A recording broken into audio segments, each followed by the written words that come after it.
Dwi'n fodlon cydnabod fod olwen yr Ynys brydferthaf, ond ni syna fi'n mymryn fod bairdd pob oes yn hanner addoli ei llun. Ond rhaid I mi addefer hynny fod un sy'n anwylach I mi, mae'n canu ar aelwyd y gegin y nawr. Hon yw fy olwen I.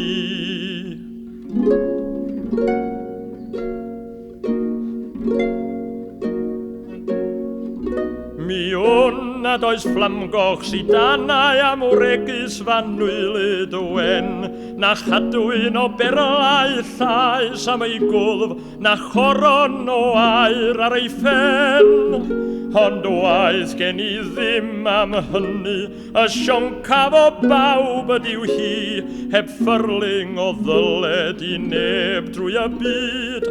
Hon yw fy olwen I.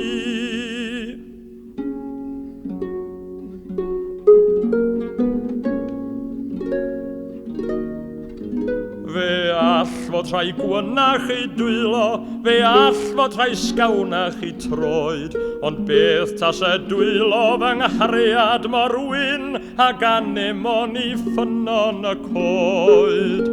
Beth ddeiau o'r tyddyn ar aelwyd am plant sy cyn amled ei rhi, un dyner ei chalon a chaled ei llaw. Hon yw fy olwen I.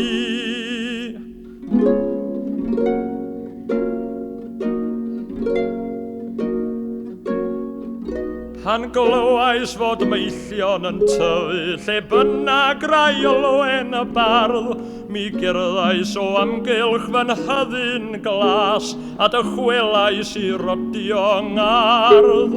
Does undyn all gyfrif y meillion a'r blodau sy'n chwerthu'n mor ffri, lle cerddodd un arall sy'n ddigon di sôn.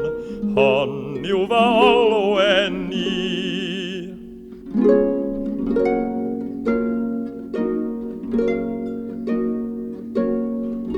Panedif ymlhant yr hen aelwyd a minnau yn llesg ac yn hen, o erfydd disgwyl I olwen y bairdd ddod yno a chusan a gwen.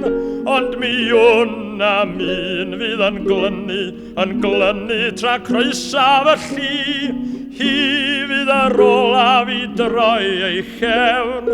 Hon yw fy olwen I.